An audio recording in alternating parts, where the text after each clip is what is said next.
has this idea been percolating, and what was the impetus for the strange, crazy world that you created here? You know, it kind of came to me in a very shockingly quick amount of time.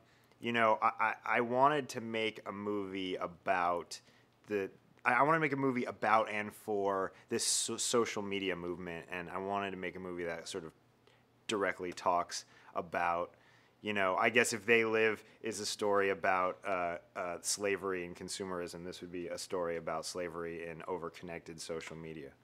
And so, I really very quickly started putting pieces together for what is now the Hive. Now, how did you connect with Nerdist? Nerdist, we got. Let me just say we got really, really, really lucky. We showed the film at Fantastic Fest, and immediately they came up to us and they were like, "We just saw the movie. Like, this would be a great pairing." And to me, it was like I just won the lottery. I was so happy, Yeah. you know, because like when you make a movie like for this small to be put on, like, you know, where we are at least right now, I mean, that's a huge win for us. And not only that, I mean, beyond all of that, I mean, to hear that Nerdist, I mean, it's just, that's who this movie's for. I mean, you know, and I love Nerdist, and to be able to have such a direct line into people who I know will like the movie and get the movie and enjoy it is like a dream come true for us. Who did your special effects? Because I have to say, out of the thousands of zombie movies that I've seen over the years, this one has to be one of the gooeyest and goriest ones I think maybe I've ever seen. Yeah. That's so weird. It's so weird. I don't really think of it like that, but I guess I could maybe see that could be the case. So, Gary Tunnicliffe. Oh, he's amazing. Yeah. He's amazing. I actually waited in line for his autograph many years ago, and now I worked with him. Dream come true. Dream come true. So we worked with him, and then I guess the gooey stuff is all really him, you know. And then we had different teams of people doing the visual effects in terms of like the eye gags, you know, and things like that.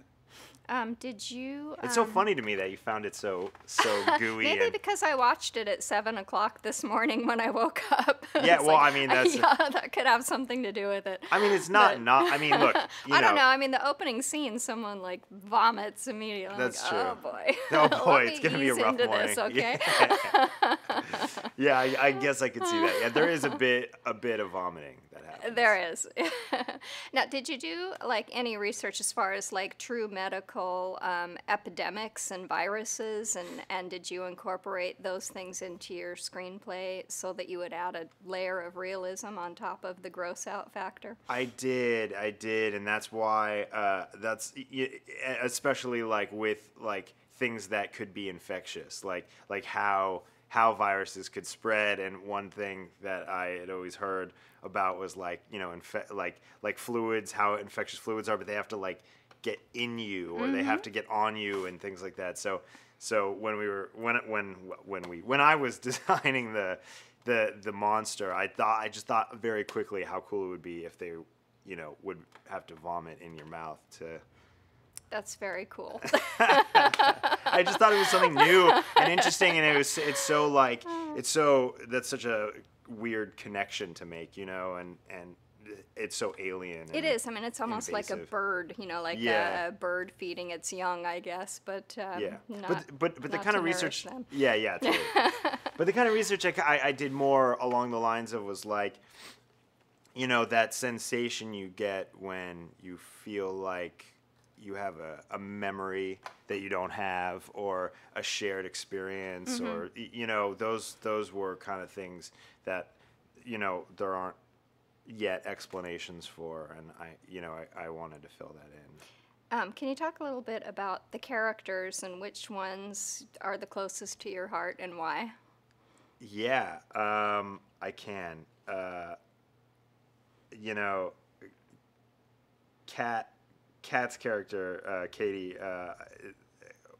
when I wrote her, I just, I really modeled her after my experiences in camp. I had, you know, a camp love early in my life, and I had a really like rich camp experience. I actually, so I'm fortunate that I made a camp movie, but my dreams only take place in 2 locations. One of them is not camp, but the other one is camp, and so like 50% of my dreams take place in camp. It's very strange, and I had this like rich camp experience. In fact, the spit scene. With flinging the spit, that's 100% true. That just is something that happened. Really? Yeah, that's just a thing that I did. I was not a great kid, but yeah, but Kat's character was always this hybrid of a girl that I knew in camp and a girl that I know now. And I mean, I don't want to, you know, say so much of who or what, but I really wanted it to feel like that, and so you know, So there's some authenticity there. yeah, I really tried to capture what some of my experiences were. What really, you know, that water balloon fight really felt like how me and my friends would relate to, like, what we would do, how we would terrorize other people, and I really wanted it to bring as much of the heart of my experience in camp as I possibly could. On top of that, you know, I was really fortunate because the production designer of the film, actually, I met him in camp a long time ago. He was a camp counselor of mine. Wow. And the camp had hired him to like build, and he did a lot of the sets for like the plays and stuff there when he was younger.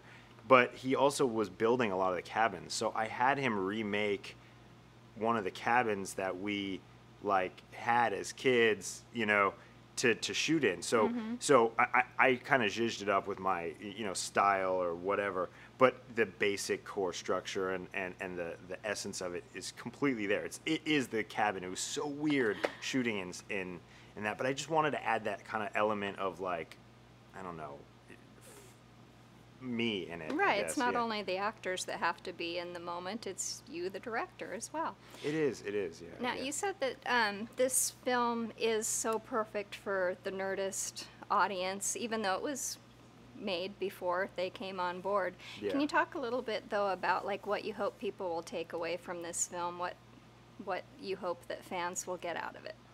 Yeah, I mean, you know, I really hope that, you know, it's something new and different to them. You know, I do get a little tired of seeing the same tropes get played out again and again. And so, you know, when we made this, I made a promise to myself, like, I'm going to err on the side of ambitiousness, and I'm just going to go crazy, and I'm going to push it as far as I can in every direction and really create an experience that's completely unique and different and kind of bends genres and kind of mixes it up and does something just radically different. And I think we succeeded at that.